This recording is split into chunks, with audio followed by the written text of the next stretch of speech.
नमस्कार साथियों, मैं हूं शंकर कुमावत और आप हैं मेरे साथ में माइक्रोसॉफ्ट एक्सेल की क्लास में, जहां आज अपन सीखेंगे इंसर्ट मेन्यू के बारे में। इंस कल होम टैब के बारे में पढ़ लिया था, डिटेल से बता दिया गया था। और आज इंसर्ट टैब या इंसर्ट मेन्यू के बारे में डिटेल से अपन पढ़ेंगे। माइक्रोसॉफ्ट एक्सेल वैसे जीवन में बहुत जगह काम में आता है और RSAT एग्जाम के साथ साथ में अपने डेली लाइफ में बहुत बहुत काम में आता है। तो इसकी क्लास बेहद खास हो जाती है। तो इसके लिए आप तैयार हो जाइए, पेन पेपर साथ में ले लीजिए और अपने साथियों को भी साझा करना न भूलें। इंसर्ट मेन्यू में अपनी जो माइक्रोसॉफ्ट एक्सेल की जो क्लास होती है, एक्सेल की एक्सेल की जो क्लास होती है उसमें आप बड़े ही ध्यान से इसको समझें। और माइक्रोसॉफ्ट एक्सेल की क्लास में आप आज इंसर्ट मेन्यू के बारे में सीखेंगे, जहां आपको कल बता दिया गया था इसकी फाइल के बारे में, वर्कशीट के बारे में। इसमें एक पॉइंट और था, एक प्रश्न RSAT के लिहाज से बनता है कि माइक्रोसॉफ्ट एक्सेल का एक्सटेंशन नेम क्या होता है। तो आपको जानकारी होनी चाहिए इसके लिए। Dot x L S x XL S x, ये इसका एक्सटेंशन नेम होता है।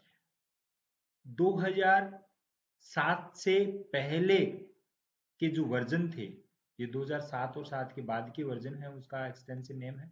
2007 से पहले के जो वर्जन थे उनका extension name dot x L S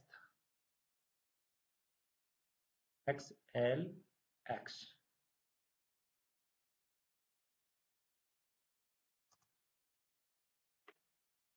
और अब dot x L S x है, तो आप इसका भी ध्यान रखें। अब अपन देखते हैं इंसर्ट मेन्यू में, और इंसर्ट मेन्यू में सबसे पहले है प्योर टेबल। प्योर टेबल क्या चीज होती है और क्यों काम में, कहाँ काम में ली जाती है, कैसे काम में ली जाती है, इसके बारे में अपन जानकारी लेंगे। एंड इसके लिए देखिए, सबसे पहले मैंने टेबल बना रखी है। उस टेबल के आधार पर रिपोर्ट्स तैयार करने के और समरी और एनालाइज करने के लिए, विश्लेषण करने के लिए इसका इस्तेमाल किया जाता है। किसका? प्योर टेबल का। अपनी डाटा सीट है, सपोज करो कि ये डाटा सीट है, अपनी डाटा है इसके अंदर, और इसके बारे में कोई जानकारी लेनी है, विशेष जानकारी लेनी है और इसका विश्लेषण करना है, इसकी डीपली स्टडी करनी है, इसके बारे में जानकारी अपन को प्रोवाइड करनी है। तो ऐसे में अपन प्योर टेबल का इस्तेमाल कर सकते हैं। इसके लिए आप सबसे पहले इसको सिलेक्ट कर लीजिए। ठीक है, यहाँ से प्योर टेबल पे गए, ओके कर दीजिए। ओके करते ही आपको एक न्यू सीट मिलेगी। न्यू सीट में आपको जहाँ प्योर टेबल आपको देखने को मिल रही है, प्योर टेबल, और इसके साथ साथ में आपको यहाँ एक प्योर टेबल फील्ड्स में मिल रही है। इनमें से आपको कौन कौन सी फील्ड्स चाहिए? सपोज करो कि आपको नेम और यहाँ से क्लास लेनी है, नेम और क्लास। तो आपको नेम और क्लास सिलेक्ट करते ही आपको रिपोर्ट तैयार हो गया। इसमें से किसकी क्लास चाहिए, किस नाम की, वो भी आप सिलेक्ट कर सकते हैं। मान लो कि मार्च अप्रैल मई की क्लास का देखना है, तो ये यहाँ का डिटेल आ गया। ऐसे समरी, एक सारांश के रूप में जो चाहिए वो रिपोर्ट अपन तैयार कर सकते हैं। रोल नंबर देखना है या कुछ भी नेम के साथ में, तो वो रोल नंबर आपने देख लिया। इस तरीके से अपन इसका इस्तेमाल कर सकते हैं। बहुत सारी फील्ड्स हैं, इनका जैसे भी अपन को जरूरत पड़े तो उसके अनुसार। तो विशेष रूप से आप याद रखें इसको कि समरी और एनालाइजिंग करने के लिए, विश्लेषण करने के लिए इसका इस्तेमाल किया जाता है। इंसर्ट मेन्यू में सेम इसी का पार्ट है टेबल्स। टेबल्स का इस्तेमाल किया जा सकता है। टेबल्स पे जाएंगे तो यहाँ ओके, अलग अलग प्रकार की टेबल्स आ जाती है। इसमें से आप कैसे इस्तेमाल करना चाहते हैं जैसी भी आप लेना चाहते हैं उस तरीके की टेबल में ये कन्वर्ट हो जाती है। जैसी चाहिए ऐसी चाहिए इस तरीके से ये टेबल सेलेक्ट कर लीजिए और उसमें से टेबल्स पे क्लिक कर दीजिए।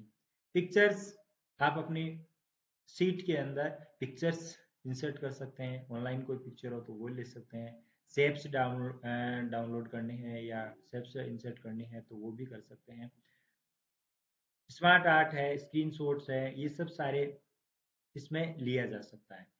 इसके बाद में मुख्य रूप से काम में आने वाली चीज रिकमेंडेड चार्ट्स हैं। चार्ट आप कोई कैसे इंसर्ट कर सकते हैं, कोई से भी, बहुत सारी चार्ट हैं, कोई सा भी चार्ट है, आप अपने इस टेबल को टेबल के अंदर टेबल को सिलेक्ट कर लीजिए और उसके बाद में आप कोई सा भी चार्ट जो भी लेना चाहते हैं, जैसे मान लो कि बार चार्ट है, कॉलम चार्ट जिसको अपन बोलते हैं, इस पर क्लिक किया।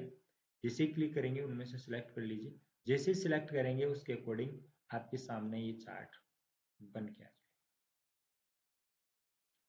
आपके सामने तुरंत चार्ट बन जाएगा। कैसा चाहिए चार्ट, जैसा भी आपको चाहिए उसके अकॉर्डिंग आप सेट कर सकते हैं, रो कॉलम में ले सकते हैं या जैसे भी आपको चाहिए उसके अकॉर्डिंग आपके सामने सबका डाटा आ गया। चार्ट के माध्यम से अपन इजीली देख सकते हैं कि किस प्रकार से चार्ट बन रहा है, किस प्रकार से इसका इस्तेमाल किया जाता है। इसको दूसरे में चेंज भी कर सकते हैं, चेंज टाइप, यदि अपन को ऐसा नहीं बार चार्ट चाहिए या पाई चार्ट चाहिए तो यहाँ से भी आप पाई चार्ट में भी अलग अलग प्रकार के चार्ट हैं, जैसा भी चाहिए आप इस्तेमाल कर सकते हैं, जैसा चार्ट चाहिए उसके अकॉर्डिंग।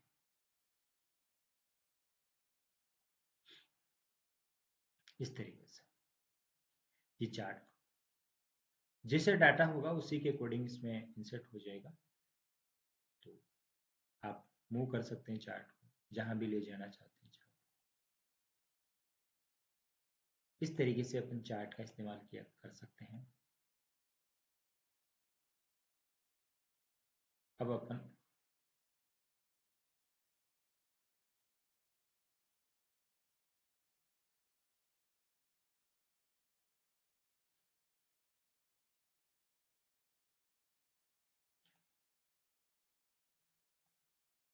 इंसर्ट में चलते हैं और आगे का देखते हैं।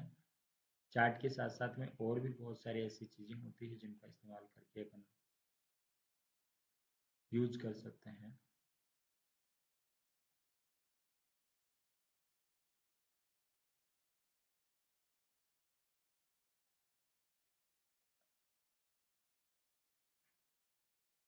ये अपनी सीट है, चार्ट अपन ने लाइन चार्ट सारे आ गए। इसके बाद में स्लाइसर है, टाइमलाइन है, हाइपरलिंक है। स्लाइसर भी एक तरह से आपके सामने फिल्टरिंग डाटा करने के लिए, फिल्टर करने के लिए होता है। जिसे आप सिलेक्ट करेंगे, इसमें से कोई सा भी ले लीजिए, नेम ले लीजिए और रोल नंबर ले लीजिए या ओके कर दीजिए। तो नेम और रोल नंबर का स्लाइसर अपने सामने आ गया, नेम आ गया, रोल नंबर आ गया, जिसका भी चाहिए आपके सामने। इसको सेट कर लीजिए। डाटा का एनालिसिस करने के लिए और उसको समझने के लिए इसका इस्तेमाल किया जाता है।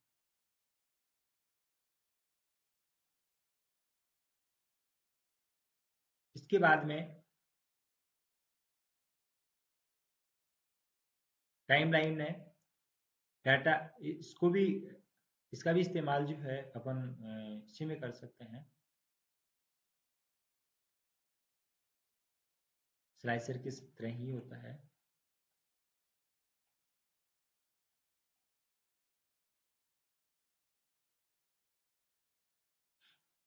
जो स्लाइसर है उसे सेम एज इट वही इसका फिल्ट्रेशन है। इस फिल्टर को अपन एक दूसरे तरीके से भी फिल्टरिंग कर सकते हैं, जैसे कि आपको बताया हुआ है। जैसे यहाँ जैसे करेंगे उसके अकॉर्डिंग ये आ गया है, तो इसमें से जो भी सिलेक्ट करेंगे, जैसे सपोज करो फ्राइडे लेना है, ओके कर दो तो फ्राइडे की डिटेल आ जाएगी। तो ये फिल्टरिंग डाटा ही है इस तरीके से, यहाँ फिल्ट्रेशन ही है। कंप्लीट ले लीजिए, कंप्लीट आ गया। तो ये फिल्ट्रेशन है। हाइपरलिंक, हाइपरलिंक किसी भी डाटा में यदि कोई लिंक डालना है, जैसे ओपन बटन अपन बना लेते हैं और यहाँ से हाइपरलिंक क्लिक करते हैं कोई भी फाइल, जैसे सपोज करो कि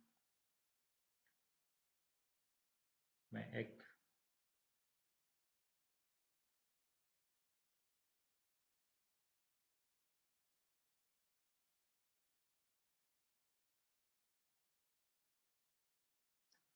फाइल ले लेता हूँ,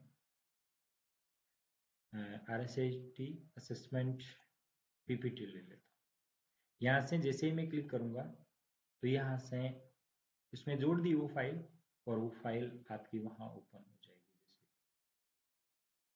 जैसे इस प्रकार से अपन असेसमेंट PPT है ये आपके सामने,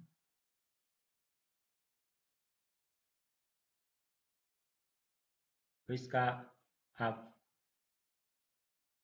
स्लाइड शो करके इस्तेमाल कर सकते हैं। असेसमेंट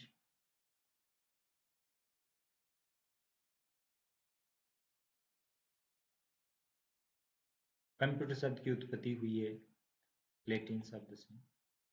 कंप्यूटर के 4 प्रमुख फंक्शन का सही क्रम है इनपुट, प्रोसेस और आउटपुट, स्टोरेज। कंप्यूटर का बुनियादी आर्किटेक्चर सबसे पहले किसके द्वारा विकसित किया गया? जॉन वॉन न्यूमैन 1804 में। भारत का पहला सुपर कंप्यूटर परम 8000 कौन से वर्ष में लॉन्च किया गया था? ये 1991 में, 1991। भारत का पहला सुपर कंप्यूटर है परम सुपर कंप्यूटर। भारत का पहला कंप्यूटर कहाँ स्थापित किया गया और कब? भारतीय सांख्यिकी संस्थान कोलकाता, और ये किया गया 1955 में।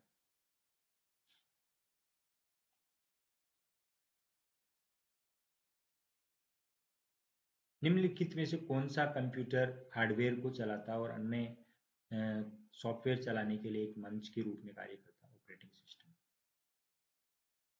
निम्न में से मस्तिष्क की कार्यप्रणाली की नकल करने वाला सबसे छोटा और सबसे तेज कंप्यूटर? Quantum computer. इस तरीके से अपन इसका इस्तेमाल कर सकते हैं। तो एक फाइल वहां से जोड़ करके और उसको इस्तेमाल अपन कर सकते हैं यहाँ हाइपरलिंक के माध्यम से। टेक्स्ट बॉक्स डालना हो तो टेक्स्ट बॉक्स से अपन डाल सकते हैं, इसके अंदर कुछ भी अपन लिख सकते हैं अपने अकॉर्डिंग। ये टेक्स्ट बॉक्स हो गया। इसके बाद में देखिए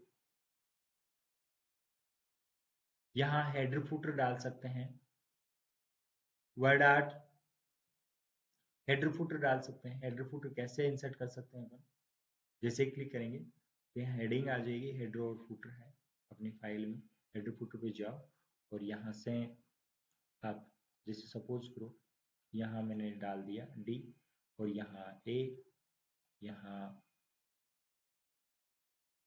B, इस तरीके से। अब अपन यहाँ से इसको प्रिंट व्यू देखते हैं तो आपके सामने जो फाइल होगी उसमें हेडर, आपके जितने भी पेज होंगे उनमें ये हेडर आपके सामने लिखा हुआ है। हेडर फुटर अपन इंसर्ट कर सकते हैं। इसके बाद में यहाँ से वर्ड आर्ट कोई लेनी हो तो वो इंसर्ट कर सकते हैं। इनकी क्लास बड़े ही शानदार तरीके से वर्ड में और पावर पॉइंट में ली गई है। ये ऑब्जेक्ट इंसर्ट कर सकते हैं, कोई इक्वेशन हो तो वो इंसर्ट कर सकते हैं। इनका इस्तेमाल रेयर केस में होता है, सिंबल्स कोई हो तो वो कर सकते हैं। ये वर्ड के विशेष रूप से आने वाले फंक्शंस हैं। इसके बाद में इसमें इंसर्ट के द्वारा जो भी काम आने वाली चीजें आपको बता दी है, और इसके बाद में आपको पेज लेआउट बताया जाएगा। पेज लेआउट इंपॉर्टेंट है। पेज लेआउट के बारे में कल की क्लास में अपन देखेंगे, नेक्स्ट क्लास में। फॉर्मूला है, डाटा है, रिव्यू और व्यू, विशेष रूप से इनकी क्लास होगी। आपकी RSAT एग्जाम की तैयारी के लिहाज से ये बहुत ही जरूरी है कि आप अच्छे से समझें, इनको प्रैक्टिकल करके देखें और आप खुद और अपने परिजनों और अपने संबंधियों सहित सभी को साझा करें जो जिनको ये जरूरत महसूस हो या कंप्यूटर का बेसिक नॉलेज जरूरी हो उसके लिए। इसके साथ साथ में अपने यहाँ SI कंप्यूटर कॉलेज के अंदर PGDCA, DCA, O level, tally, DTP, spoken English सभी की क्लासेस होती है ऑनलाइन ऑफलाइन दोनों मोड में। तो जिसको भी जरूरत महसूस हो या जिसको भी करना हो वो संपर्क कर सकता है। धन्यवाद। आज की क्लास में बस इतना ही। और इस विषय पर आप क्या सोचते हैं समझते हैं आप कमेंट बॉक्स में जरूर बताएं। धन्यवाद।